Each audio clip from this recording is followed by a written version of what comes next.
Everyone talks about saving for a down payment when buying a house, but there are other important payments that you need to keep in mind. There's the money that's going to be due earlier in the process, and there'll be money you'll want to have set aside for after you've already moved in too. So today, let's actually run the numbers on a $230K home in Madison Heights.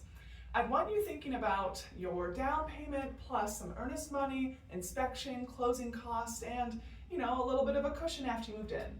Once you break in those pieces, it's a lot easier and a lot less overwhelming than just one big scary number. Though it does vary a little bit based on your personal circumstances.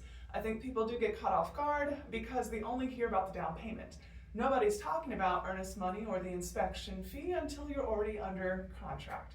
And by then it feels like a surprise instead of something you planned for. So let's walk through it piece by piece. First step, earnest money. So earnest money is a deposit that you put down right after your offer is accepted, usually within a couple of days. It's basically telling the seller, I'm serious, I'm not walking away. On a $230K home, that's usually somewhere between like $2,300 and $6,900. Now it's not an extra cost that's sitting on top of everything else. That money is actually going to be credited back toward what you owe at the closing, so you're not losing it. You're just paying part of your total a little bit earlier than expected. And if a deal falls through for a reason covered in your contract, like failed inspection or a financing issue, you can usually get that earnest money back. That's part of why we build those protections into the offer in the first place. Next, the inspection. So the inspection is usually a few $100 and it happens early before you're even fully locked in financially. It's really some of the best money that you're going to spend because it tells you exactly what you're buying before it's too late to walk away. It can vary a bit depending on the size of the home, but a few $100s is a fair range, and your timing matters here too. It happens before you're financially committed, and that's the whole point. Or it's a chance to see what's going on inside the house before you're all in. Down payment and closing cost. First-time buyers don't need 20% down, but they may have to get some private mortgage insurance if they're below that amount. Now, down payment and closing costs are actually two different things, but they both get paid at the same moment, which is at the closing table. $230K home in Madison Heights, closing costs alone usually run $4,600 to $11,500, and that's on top of whatever your down payment is.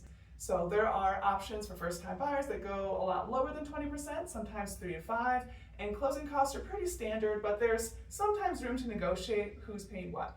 In certain situations, a seller might agree to cover part of them, so it's always good to ask. Cash reserves after closing. You just spent everything getting into the closing table and now you own a home.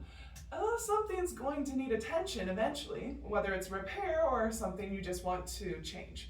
You don't want to be completely tapped out on the day that you get your keys. A good rule of thumb is around 1% of the home in value. Save that every year.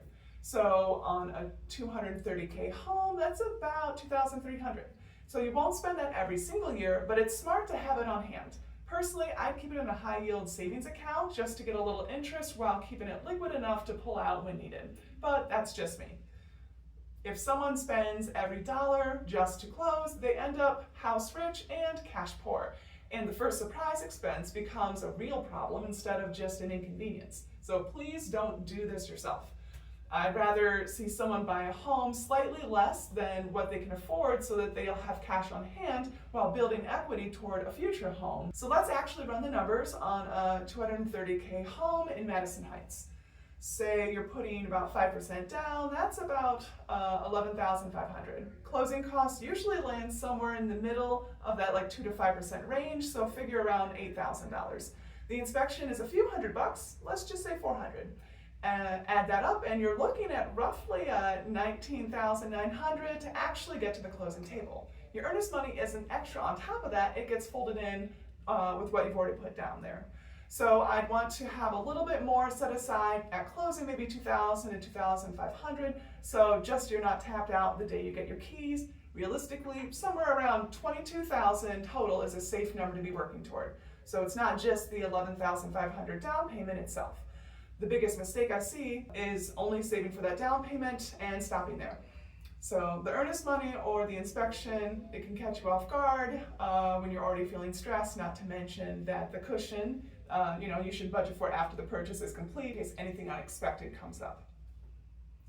So if a friend asked me, Melinda, how much do I actually need to buy a home, I would have to tell them, have some decent savings and prepare for more than just the down payment. But that we can break down the budget once that we have more information about their financial situation. And I'd remind them, your first home doesn't need to be your forever home. I've had clients who built equity in a starter home in Madison Heights and use that to move up to a place like Royal Oak a few years later. It's less about trying to time the housing market perfectly and more about finding the right timing for you in your life right now. Buying a home is an investment in your own future.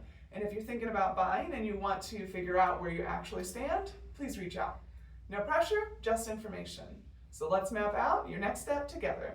If this was helpful, make sure to hit like and subscribe, and I will see you in the next video.